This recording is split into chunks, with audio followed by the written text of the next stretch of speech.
Good afternoon, everyone, and welcome to today's webinar on top 4 legal mistakes we've seen in university startups and how to get them right from the start. So thank you, everyone, for joining us this afternoon.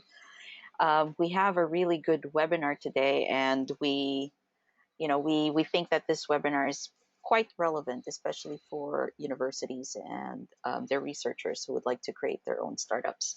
But before we begin, I'd like to remind everyone that there will be a Q&A at the end of the session. So all you need to do is go to the control panel of your GoToWebinar console on the right side of the screen, and you should see a questions box there.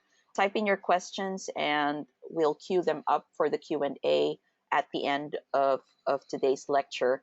Obviously, you may type in your questions anytime during the webinar and we'll queue them up and we'll try to get through as many questions as we can.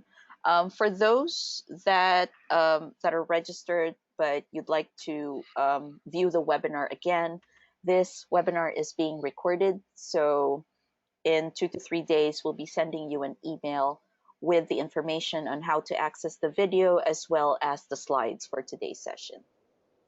So before we begin, I'd like to introduce our moderator for today. Dr. Bob Hisrick is a Bridgestone Professor of International Marketing as well as an Associate Dean of Graduate and International Programs at the College of Business of Kent State University. So Bob will be taking care of the Q&A today as well as moderating the entire session. So Bob, I'll turn it over to you. Thanks, Ria. And again, I want to echo Ria's welcome because I think you're going to have a great learning experience today from Tony. And these 4 top legal mistakes are really important to think about before you actually start your venture and then get your venture ready for development. Tony Stanko is our speaker. I've known Tony now for the last few years, and it's really been my pleasure to get to know him both personally as well as in terms of our work in the National Council of Entrepreneurial Tech Transfer. Tony has a JD LLM degree and founded and now is director of the National Council of Entrepreneurial Tech Transfer and co-founder of the National Angel Group, which you'll hear some mention of during the seminar as well. And before that, he was at the university level, George Washington University, particularly working in tech transfer area and getting companies to the marketplace out of the academic situation. The content of this seminar also is featured in a book that I'm author of, as well as Tony and Helen Wisnowski. And so if you are interested, I'll talk to you more about the book later on. But don't forget, as Ria mentioned, be sure to get your questions in. I think that's not to take any away from Tony, but to me, that's the most important part of the seminar so that we can answer questions that are important directly to you. So without further ado, not to take away any more time, Tony, I'm glad to be a part of this webinar with you. All right, thank you, Bob. Thank you, Ria. All right, here are the slides. All right, well, welcome everyone. Thank you for taking this time to participate. So we're going to talk about the top 4 legal mistakes we've seen in university startups in our startup development program for our corporates. And we'll give you some ideas as to how to get them right. All right, here we go, next slide.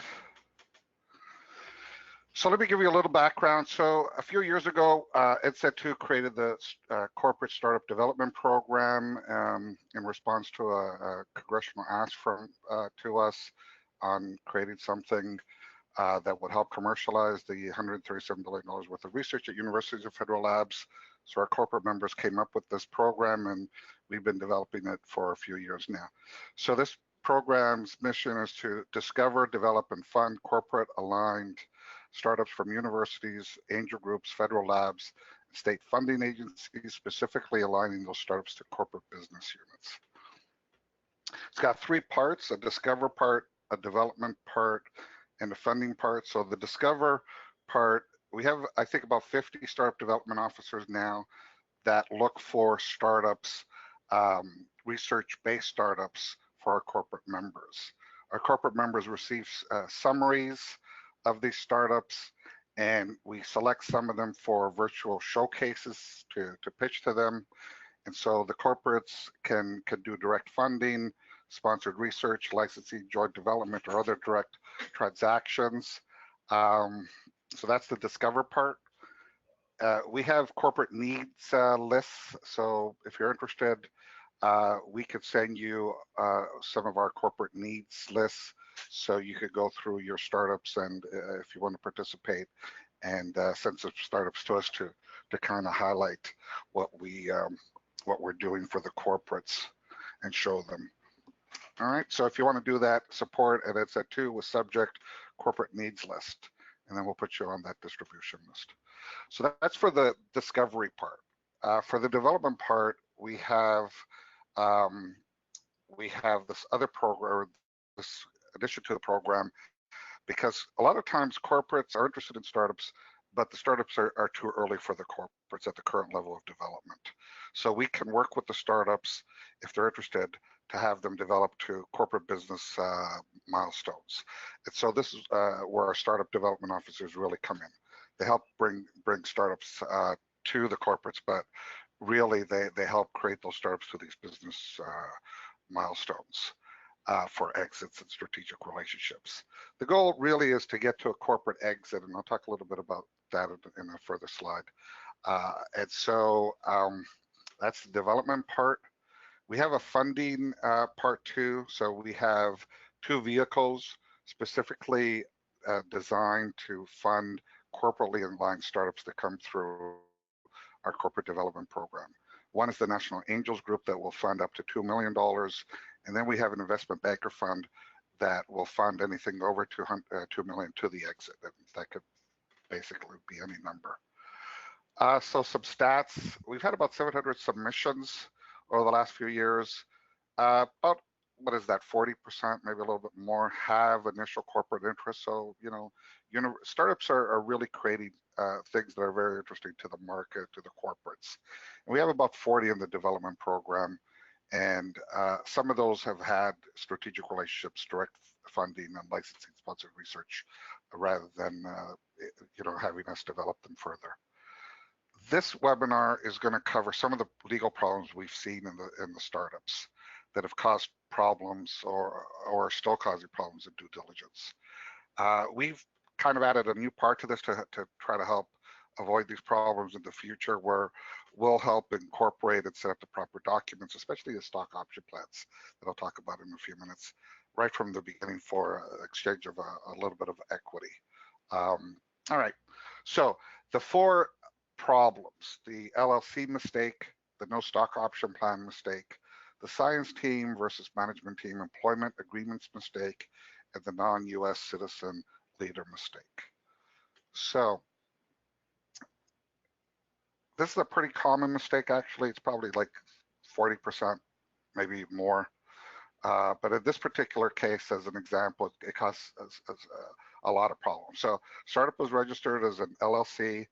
It was discovered in due diligence, and that when that happens, it always costs more and takes time. But in this particular case, an existing member needs to sign off, and things have changed, and they just want to get out. They don't want to go along for the ride anymore, so they're not agreeing to the conversion, and so it's getting held up for this this really unforced error. It could have been set up properly at the beginning, so people don't have these kind of blackmailing type of situations where they could just hold things up. 4 months in, it's still trying to get resolved. I'm not even sure it's 50-50 that it'll get resolved, because it's still very early for everything. And so it's just really hard to get people to convince themselves to do what they should do. All right, what's best practices? Well, register as a C Corp from the start, and probably a Delaware C Corp.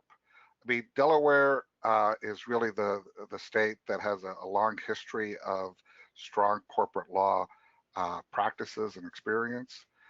Almost all investors that I've ever been involved with are very familiar with Delaware default rules. It's never caused problems.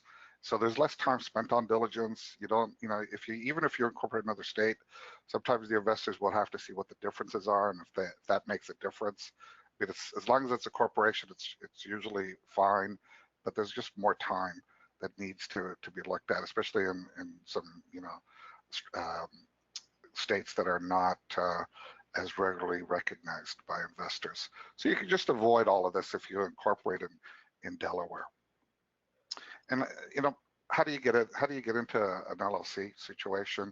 Usually it's a non-startup attorney that suggests for tax reasons, or you know, it costs a few $100s to maintain your corporation in Delaware.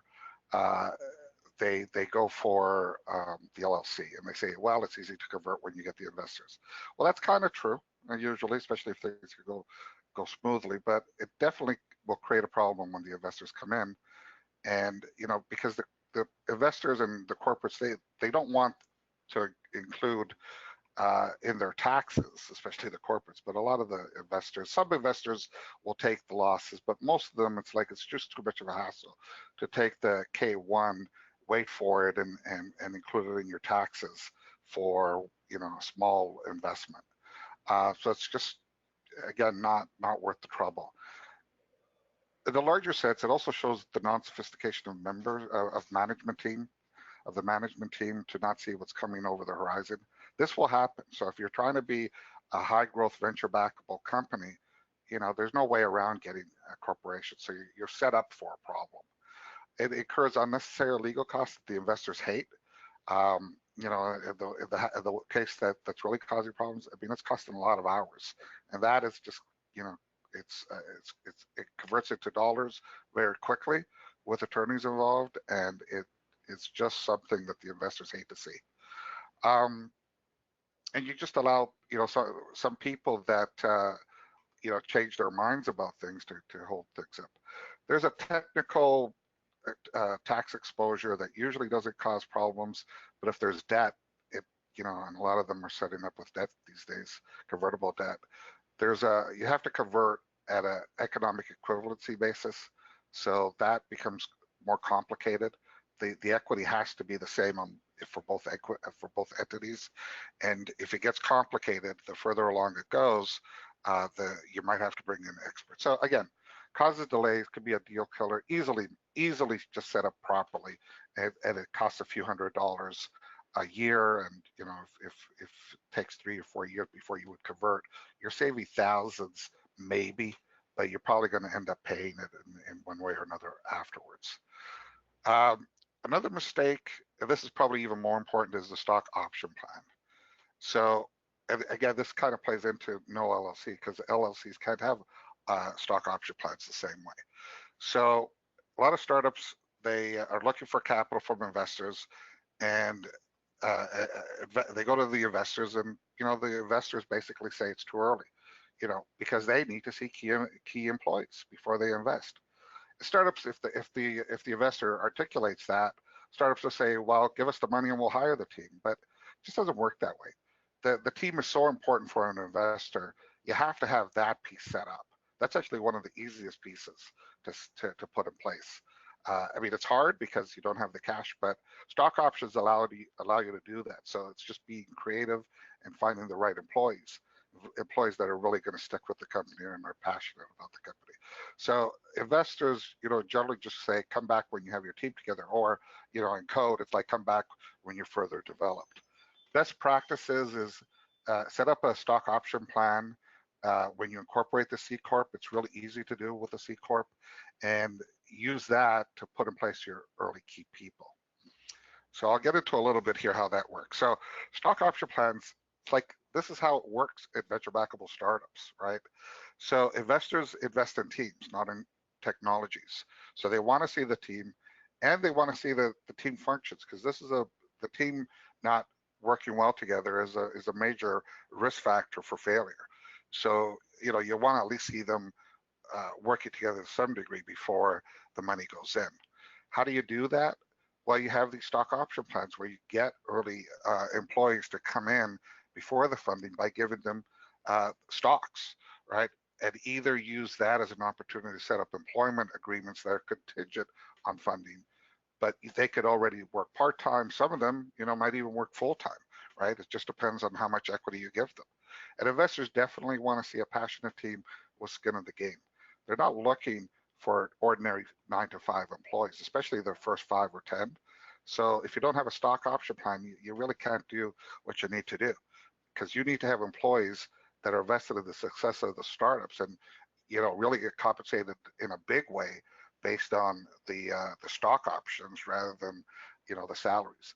And investors want to see below market salaries, right? Because that's the skin in the game, right? If you're getting above market salaries, then, it's fine until the company has problems. Then the employees would leave, right? If that's all they're interested in. But if they're interested in seeing the company succeed, tied to the stock options, then they'll stick around and solve problems. All right. The third problem we've seen is just it's connected. It's not having proper employment agreements in place. Again, everything is about the team in a startup. So if you don't have the key employees under proper agreements, it just causes problems. There's a slight difference here too between the science teams and the management team. So best practices, execute, the employment agreements when you hire your key science and management people, and have the terms that are required. And I'll get into a little bit of the nuance here. So most companies are going to exit to a corporate business unit if they're going to exit. IPOs are out there, but unless you're in software or something like that, it's really hard to do an IPO. So if you're going to exit, it's most likely to a corporate business unit. And by the way, let me add also, if you're not exiting, there's no way to pay back investors. So you have to have, exit, right? If you don't have a plan to have an exit, how are you going to pay back the investors? Because they need to have, a 10x to make up for the losers. Because a lot of these companies fail, so they can't just stick around for dividends or other payouts. They have to have a big win to make up for the losers. So you have to have an exit, and it's most likely going to be a corporate exit. So but in a sense, it also makes it easier if you kind of see it as a corporate exit, because you don't have to do the scale up. So startups really just are there to do product development and market testing rather than scaling. The corporates will scale, right? They have the manufacturing, distribution, and sales networks around the world. They just need the innovation. And they're not necessarily better than startups. In fact, startups are generally considered better to do innovation because they can fail fast. They don't have the overhead. There's a lot of other reasons. They just have very passionate people, that want to get this innovation out. So the startups do the innovation and the corporates do the scale up is the way you should look at this. And it also helps the startup a lot because it's really hard to get scale up money. Most startups actually stall out if they get this far after they get to a few $1 million worth of sales, because the money to get the scale up capital is very hard and very expensive. And it just, it's just kind of stalls right there. So what does the startup need to do? The startup to sell to a corporate business unit, basically, yes, they have to have patents and technologies that go along with the company, but it's the science team, that's the key. The people that created the patents and the technologies, that's what the corporate wants. They'll take that team. So you have to set up your agreement so that team is going to go along with the company to the corporate. And also you want to set up expectations that they would want to, right? So this could also be a selling point to get the right people. It's like work 3 years, we'll develop something, and you'll end up working for a corporate rather than trying to get to a corporate directly. The management team, and this is the science versus management team bit. The management team probably will not go along to the corporate for more than an interim period, if at all, because the corporates have already their people to do the management of the scale up. It's really the science team, the people that created the product. What the corporate is also looking for is just to make sure that there is a market for it. So the startup needs to do $2, $5, $10 million of sales, probably not more than that. And you need to have the price points, what the costs are, what the margins are, so the corporate could kind of figure out, what they're going to be able to do to take it from, let's say, 10 million to 100 million or a billion around the world. So they need those cost points to be able to understand this. They need to have the product that works. They need to have the team that created the product. There has to be sub-sales, unless you're in life sciences where it's a little bit different. You just have to get it through phase 2 clinicals, and then the exit happens. But you basically have to have a large addressable market of billions of dollars and a product that will capture, 100 million as a minimum of that market. All right. But it's important to make sure that the key people will stay with the startup, and that the science team that created the science and the product, go along, but not necessarily the management people. And a lot of the management people don't want to go along, so that kind of works out fine. A lot of them are, especially if they're entrepreneurial, just want to start again with another startup. But you need to make sure the agreements are structured properly, so the corporate has the option to keep the ones it wants and terminate the ones it doesn't. There's other things that are more common in those agreements, like the IP needs to be assigned to the company and things like that. So you definitely have to have agreements, but there's some nuance as to how to structure it for an early exit.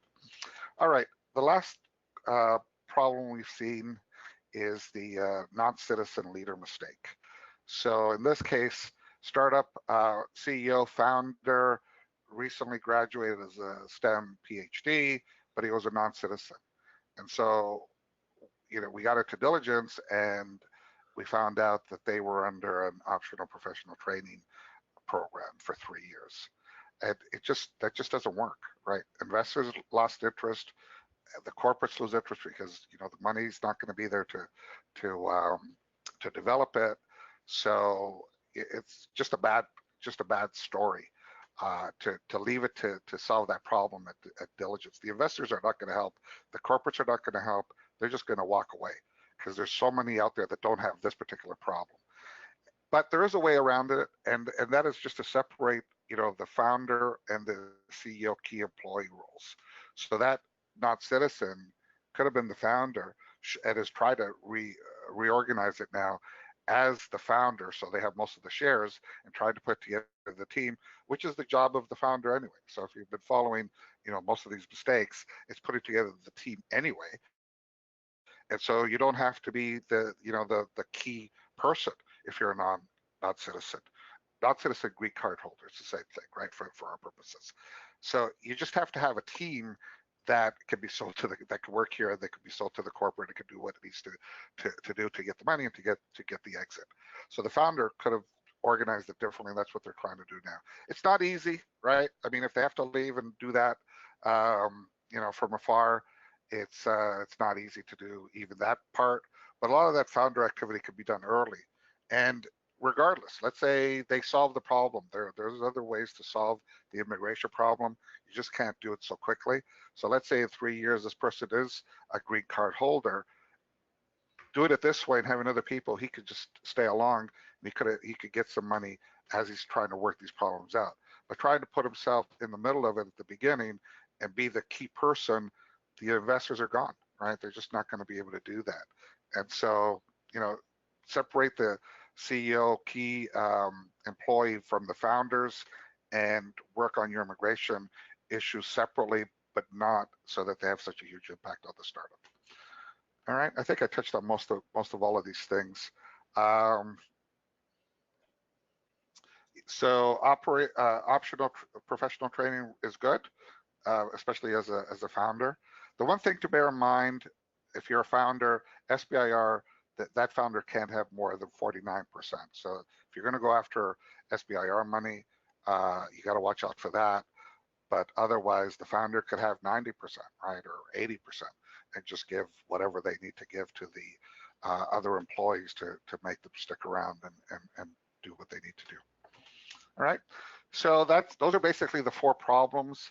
As I said, we will help set up these things properly now.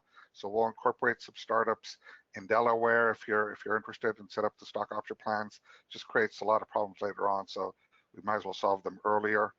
And then we have these startup development officers that can act as advisors to the management teams and sometimes to the science teams. We'll put them through the corporate discovery program to see if corporates are interested.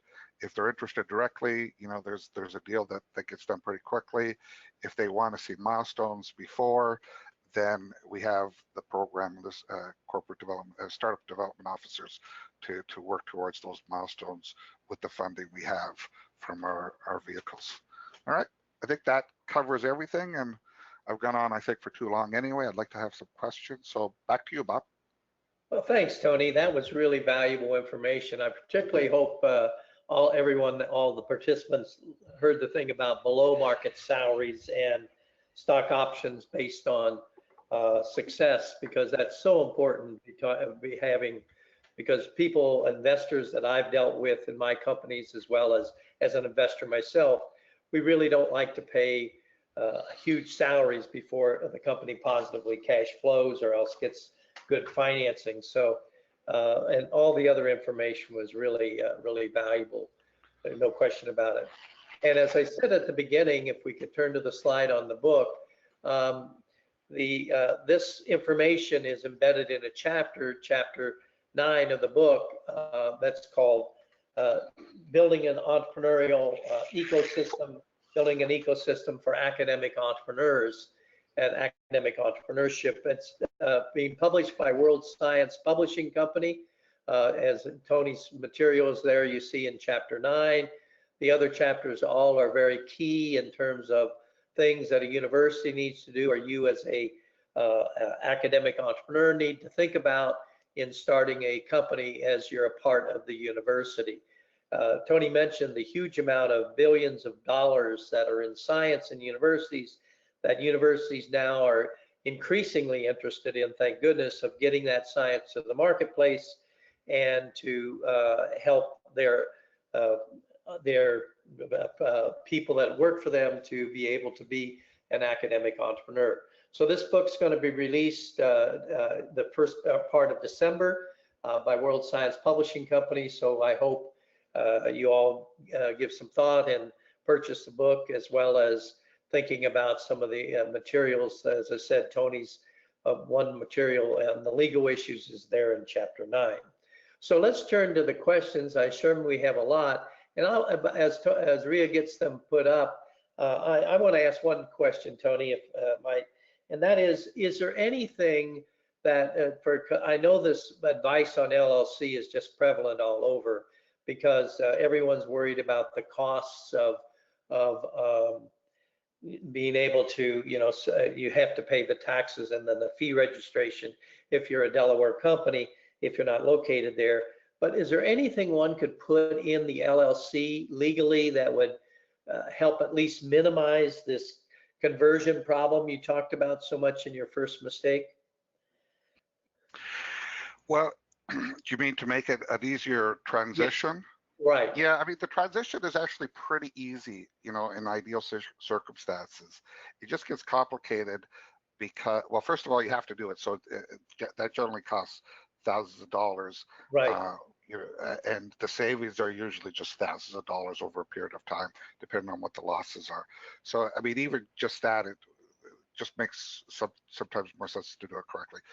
But really what happens is it's things change, right? So some of the members that were, really interested and involved, suddenly, over time have different, interests or different circumstances that they can hold it up. So that's a major risk if you have a problem.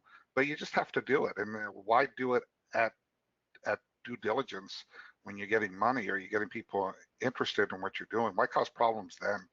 And that's not the time to really have these kind of problems, right? It's just an unforced error, and the costs are not that high. There's a franchise fee in Delaware. I think it's like $300 right now. You have to have like a registered agent there, so I think that's about another $100 or so. So it's like $500 a year, and that franchise fee goes to millions of dollars of assets. So that's good for quite a while. And the tax savings, just, I mean, if you're trying to be a venture backable startup, high growth company, it's not about the taxes. It's not spending time trying to solve that issue. It's trying to figure out how to get market share and create your product and put your team together. And the other major thing is you can't put your team together without, you give them equity, but that just creates your problem with the members, right? You can't give them the equity the way you can with a C Corp, because that equity vests over time, and you could do it. You kind of do everything you can legally with a LLC, but you got to paper it all separately. It's not default rules as it is with the corporate rules. The corporate rules are all standard and default, and everybody knows what those are. And so if somebody doesn't want to agree, that's not going to be a problem, especially if they're just option holders, right? Because it's the people with the shares that drive it. There's a management layer that the C Corp has in place that the LLC does not. Everybody's kind of treated as partners unless you structure it that way, and then that just creates more costs to create the LLC to kind of replicate that. Great, I appreciate your comments on that, because I think it's really something that a lot of academic entrepreneurs don't know really well, and also have bad advice in terms of how to set up the company. And I really relate to your comment on tax savings versus focusing on revenues and sales. I had that problem when I farmed a company with a Hungarian person, and all they thought about is how do we save on taxes, and I kept trying to convince them that it's all about the revenue, not about the tax savings. So great advice, really good.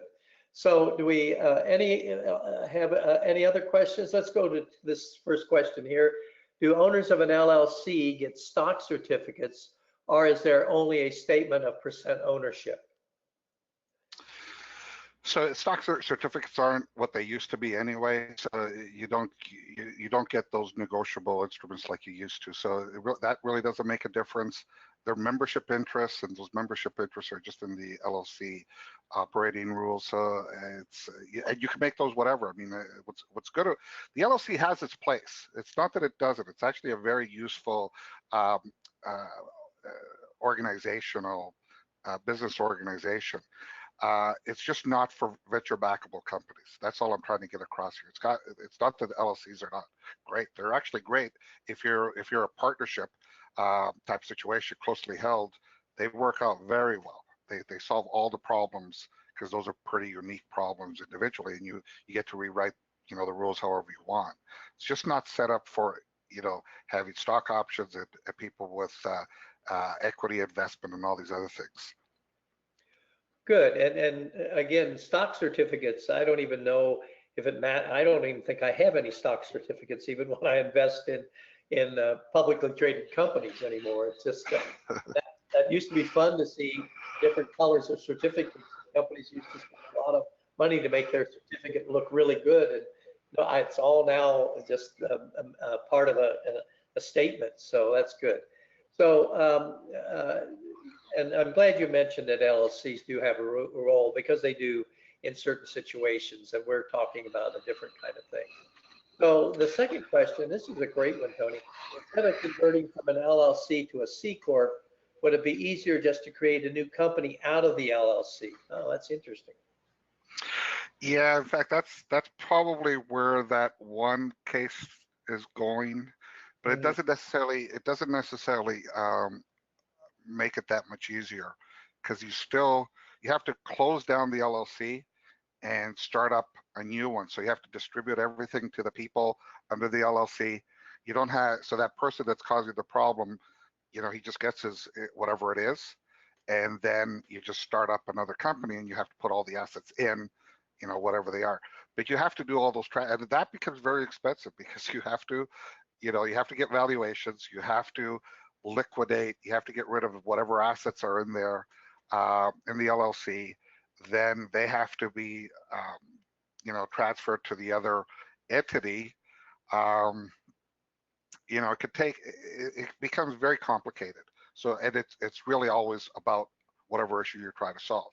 So if you're trying to solve the transigent member, it's a way around it, and you do it very specifically, and then you hope that they don't take legal action, on whatever basis. Like you're trying to squeeze them out, or you undervalued the assets because he's out and you're trying to squeeze them out. I mean, it creates other problems. Again, so much easier just to avoid all of this if you're trying to be a venture backable startup, like high growth startup where you're going to have stock options and team members and you're trying to get things done. Is there any way, as a follow-up question to that, Tony, let's assume I want that, but I was given wrong advice and I'm now an LLC. Do you have any thoughts on what I should do now?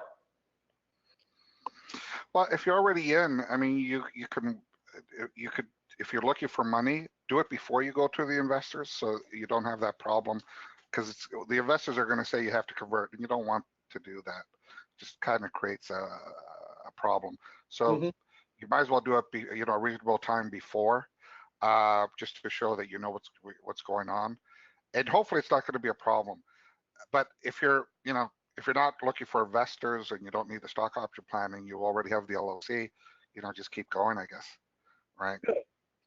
Yeah, I agree. I think the key is what you said, is to have the thing all worked out before you approach key investors, because that just delays things, and you also have a visual image that isn't as good as you'd like to be in terms of knowing what you're doing.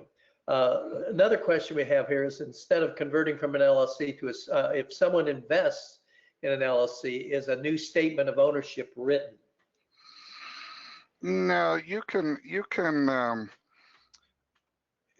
just add it. You could add people. It's very flexible, right? You can just add people.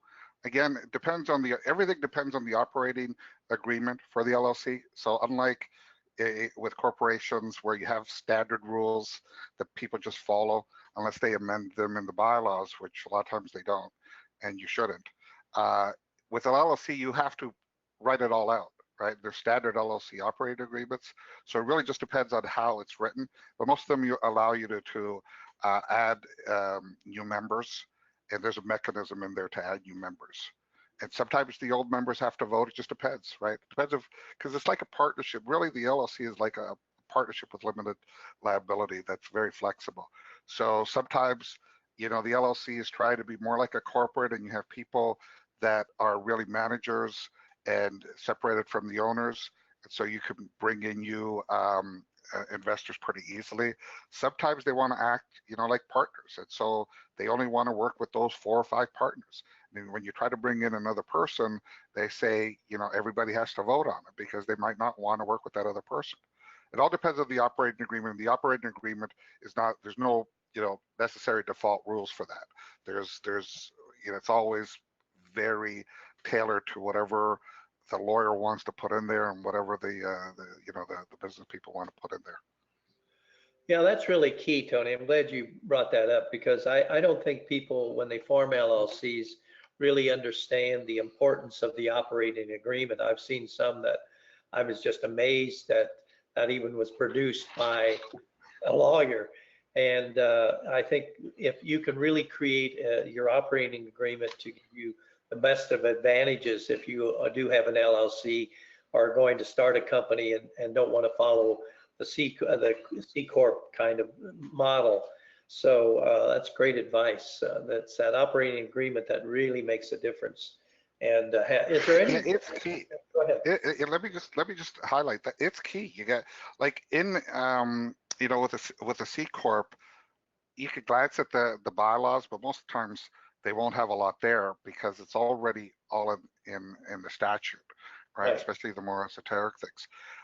But in the LLC, it's all in the membership agreement, and you have to you have to really, really carefully, and that's why it creates a lot of issues in due diligence, along with, investors don't want to invest because in those things, because they don't want the K1s and all the other things. You have to look at it because, it really depends on what's in there to know how to govern that entity properly. So, you might not be able to do something that you want to do, like, have a stock option plan. I mean, it can be done under an LLC in some circumstances, but most likely, there's something there that makes it harder than you would otherwise have to do it under a C Corp, because it's all in the operating agreement that somebody has to read carefully. Very good. I totally agree. And hopefully all of you out there that are participating can keep that in mind if in terms of if you form a new company, because it's so critical. So we have another question that people are interested in? Yeah, can you comment on mistakes made when licensing universities' own technology? Oh, that's a great question, Tony. Yeah, I mean, it's actually, this is really part of the legal mistakes. This is more, negotiating, right? Just depends on the deal and the university. Some are very easy, some, are a little harder. What you kind of need to make sure that you have the freedom to do what you need to do with the license, right? Because the license is a very small part of the value of the company, of the startup. Mostly it's in the team and what the team can do with that license, the product it could create, the sales it could get, the margins, all the things I mentioned on that one slide. So the licensing itself, there are like upper bounds of what's reasonable, but otherwise it's just negotiating. I think part of that, though, Tony, would you make a comment on, because I've heard this statement a lot and have been at universities that have this problem, that because the corporations say, well, the university is just not accessible to us. Maybe that's sort of embedded in that question. Do you have any thoughts on that? Sorry, I'm not sure. What the corporate? You mean the corporates? Well, yeah, the university just doesn't open itself up to having corporations easily see the technology that they have available, and then make it an easier to be involved with that technology. Yeah, I mean, we're talking about startups here, right? So the corporates are generally, we're not talking the corporate licensing directly from the university, because if that happens, that's fine, because it means, they'll develop it or they have the team to do other things. We're talking about where the license is, not enough and it has to be developed. And so that's the startup that has that development obligation, that development, operation inside its startup. So I'm not sure, right? The corporate wouldn't. What we're talking about here is the corporate licensing from the startup. Now there might be another license from the startup to the university, right? That precedes that, but it's not the corporate going directly to the university and what we're talking about here. Right, absolutely right. And I think that's one of the big things you have to keep in mind in a university. Do you want to do licensing directly to a corporation, or do you want to take your technology and create a startup and then be involved with that with a corporation? So there's two really paths that you can go with the technology. So I hope that is something that everyone that's in academics keeps in mind, and helps the universities to understand the two ways to exit or have their technology get to the marketplace. So the next question was, how many stocks are initially issued, and what is the typical stock option percentage for key employees such as a CEO, and what should the stock reserve look like? So a lot of times it's like 10 million shares get authorized. I mean, the number is, could be anything. It could be 100 million, it could be 10 million, it could be 1 million, it could be 10, right? It's all whatever you want to do. But 10 million is a good number to use. That all goes to the founder, right? To start, founders. And then they generally have a 20 to 30% stock option pool for key employees. The CEO just depends if they're part of the founding team or not. A lot of times the CEO, except where it's there's the non-resident, non-citizen issue. The CEO and the founder are usually the same person at the beginning. so they could share that. If it's not, so the case where it's the founder would be separate, the founder has the shares, then they just have to hire people with the stock options. And so it's whatever they're willing to take, depending on how much they want to get in cash, as a salary. So if you can find a CEO that will basically help develop the company and is as passionate and is going to add as much value, you give them 50%. That would be separate from the stock option plan. So you just have to realize the people, the founders, the real key people, the first couple of people, what you might call the partners at the beginning, right? Those people share the whole thing, and then you're trying to find people that will work but not be regular employees because you want them to be excited about the company, and those people would get, it could be 3%, could be 5%, could be 10%.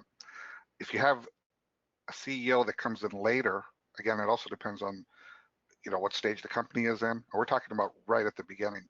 If the CEO comes in, with a Series B, and a lot of value's already been created, that CEO, out of the stock option plan or even out of Treasury, would probably get 10% of the company, regardless of what the investors put in and everybody else, and what the value is of that company.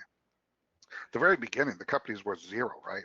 So you're just, every person let me just give you some numbers actually that might be helpful. So, if you add every PhD, you could probably add $100,000, $200,000 worth of value. So if you have two PhDs, that's $400,000 worth of value. If they're working for free, if they're only working for equity, you could add in the license, maybe another 5% for the license, and maybe that's 50,000, 100,000 of value, even though that's high for licenses. But let's just use those kind of numbers. You get to $500,000 pretty quickly based on that, but that's without really any cash going out. Then if you start adding cash, to hire people, well, let's say you add another PhD engineer type person that's on the market for $500,000, and you're paying them $100,000. Well, they add another $150,000 worth of equity in this kind of idealized view. Good. I think that's important because I really think it's very difficult for someone who hasn't been through this like you have and I have to really get a feel for how this equity is divided. How do you value your company and all that? And I think this is useful information. I just want to reiterate, on average, Tony, you were talking about having an initial offering, unless there's some other reasons not to, of about 10 million shares authorized, and then having out of that 10 million, having a stock option pool of 20 to 30%. And then as you were talking about it, and I think this helps answer the first part of this question, you may have other issues of stock as you go forward in the company, as the company grows. So that's great. So our next question is, could you discuss the role of warrants? Oh, this is good. The role, I'm glad you all are participating. Could you discuss the role of warrants, option to buy shares at a fixed price, and common mistakes when dealing with warrants made by first-time entrepreneurs? So this is on issuing, I guess. So yeah. Warrants basically work like this. So let's say you have $10 million shares authorized, and you have 2 million of those in a stock option plan. So out of that, let's say you give 100,000 options to your employee. So those options, again, these are all contractual in a sense. So you could say 100,000 options. Each option can convert to a share for $1. So that's one for $1. And you have 10 years to exercise. So you can, so that employee would have to pay $1 for hopefully a share that in, in 10 years is worth, $100, right? So they get $99 worth of value of the share. And then they have, they have 100,000 shares that they could exercise. So they would have like $9.9 million, let's say, right? So so there's a strike price, there's an exercise price, there's a time horizon. So these are all things you have to bear in mind. And you have to pay that money, by the way. There's some tax issues. So tax issues, if done correctly, are not material, especially if you allocate those shares when they are at fair market value.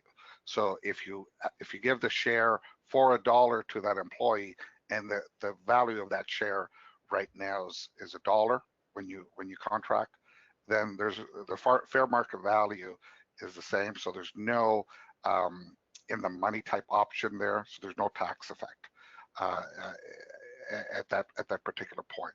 When you exercise it, later on, you have to pay taxes, but there's no problems up until that point. So one of the problems is the tax implications. So you have to look out for that as the entrepreneur. If they're underwater, you might have an obligation once they're allocated to you to pay that tax liability. This gets very complicated because there's employee stock option plans, and then there's non-employee non-statutory. So it really just depends. And actually, I should give a disclaimer. I mean, none of this is legal advice in the sense that you can rely on it. It's all for information sake. You really have to talk to an attorney that could look at your particular facts and circumstances to give you proper, legal opinions. So I just wanted to give you context here. That goes for everything we've been talking about. So that's one of the big things is look out for when your taxes become due, because otherwise you can have a serious tax problem. And a lot of, I'm not sure it's the first time entrepreneurs, because the entrepreneurs usually on the inside, it's usually the employees on the outside. If they terminate, right, either voluntarily or involuntarily terminate, and they have options they can exercise, they might end up with a huge tax bill, even though the options could be worth $1 million.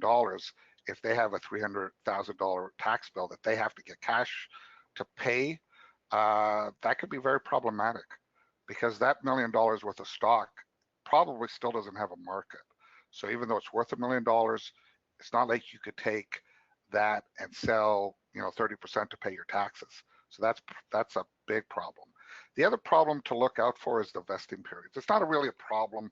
It's more of, this is just how it works, right? So employees and advisors and contractors, consultants that are getting stock options, they usually, if they're allocated a large number like 100,000, they don't get 100,000 that are vested for the shares all at once. They get to, those shares vest over a vesting schedule, as it's called, and that could be 4 years, could be equally over 4 years with a 1 year cliff. So in other words, if the employee doesn't stick around for a year, they get nothing in the way of shares. Then if they stick around for 13 months, they get, that full year plus maybe another month, but not the rest of the period. So the vesting is to impacts how many shares you actually end up having. Again, it's all to line up the incentives with the work on the startup and tying up the value creation in the startup with the employees doing the work. So you don't get to have all these shares and then leave the next day, for example. And in some cases that has happened. So you gotta, it's no longer common, because pretty well everybody understands you don't give shares and options all at once. You have to vest them to tie it to, actual value creation. But it used to be very common, about 15, 20 years ago, when people would get the shares and then, somebody would just leave and they'd still have the shares, right? Because they didn't know about the vesting, provisions they should have included. So that's a common mistake that used to happen, but not as much anymore. Oh, good. And I'm glad you brought up that couple of points here I want to emphasize. One is the vesting period is so critical. And secondly, that fact that you're lining up everything to keep your key employees on board all the way through, and hopefully in the science part, as you mentioned before, to keep the scientists available for the company to hire as you go through this process. So it's all, once you understand the model, then it's you can just see why all these pieces fit together. So that's great, great answer, Tony. Thanks. I think we have time for one or two more questions. Do we have any more, Ria? Yes, I have a couple more lined up, and you're right, we do have time for a couple more. So here's the next one. Thank you. In the case of startups from a foreign country, I knew this was going to come up, that wants to raise capital from VCs in the US, what would be the preferred structure, and how does the corporate interest compare to domestic startups? Right. So we actually don't deal with startups from foreign countries. Like the investors, they're not going to invest unless they're in the US, at least the ones we have. The corporates, they would be interested, but we don't show them foreign country startups just because we couldn't help those startups. They're too far.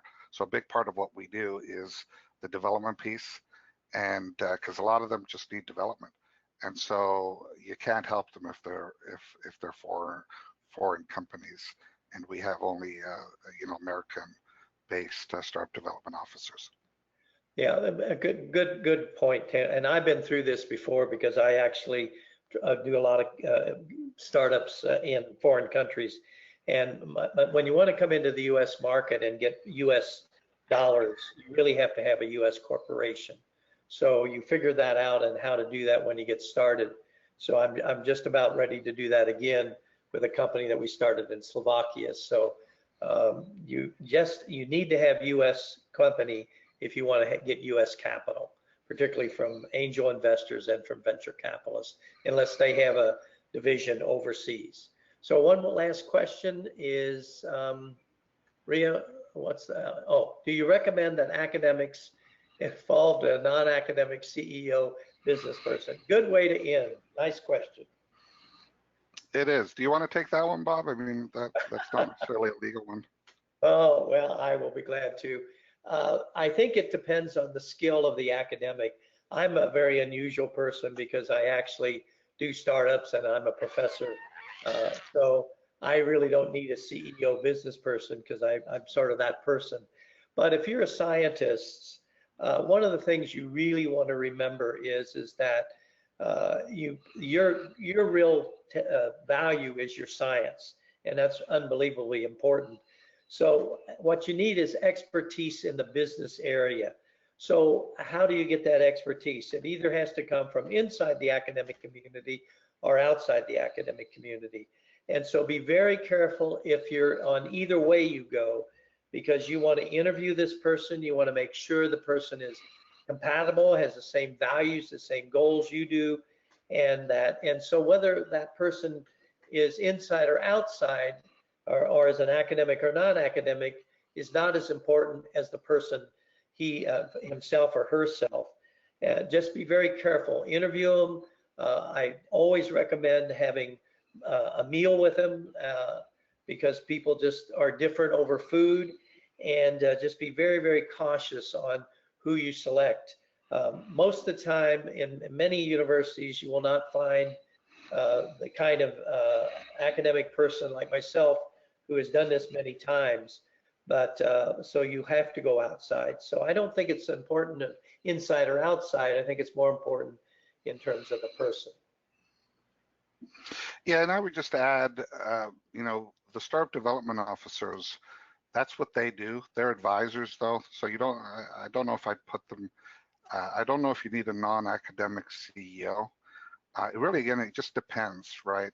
The key is the science team in what we do, and you know, productizing that research and getting a product to sell. And selling is just a test market type thing, a few $1 million. So you need a business person, but I don't know if they have to be the CEO, right? It just depends on the situation and what you're trying to do.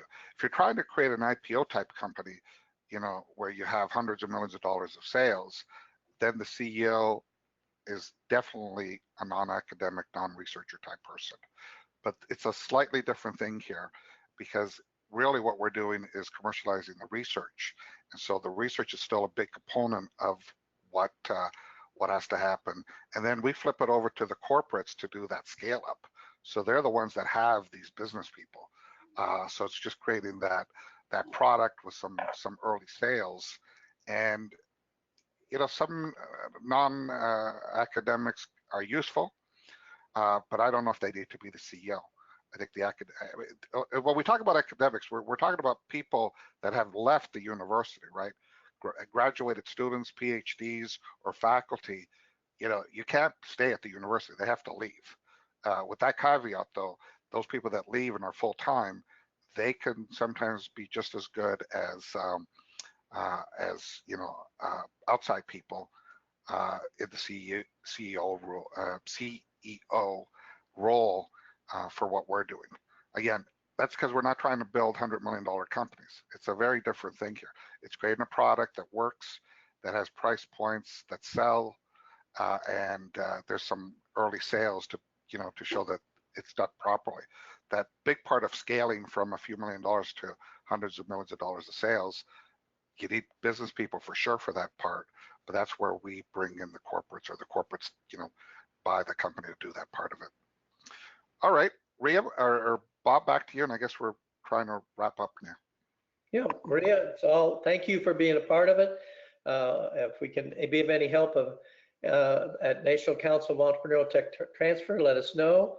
And Ria, I'll let you close. All right. Thank you, Tony. Thank you, Bob. And thank you, everyone, for joining us this afternoon. As I said earlier, the slides and the video we'll send you an email with the information and how to access the material in today's session. So if there are questions for us, you can just reply to the email that we'll send out in a couple of days. And going forward, if if there's any other information that you need, feel free to contact NCET to Tony or myself or Bob, and we'd be happy to help out. All right. Again, thank you very much for your time, Tony, Bob. Great session, and we hope to see everyone in the next webinar. Thank you, Ria. Thank you, Bob. Good luck to all of you.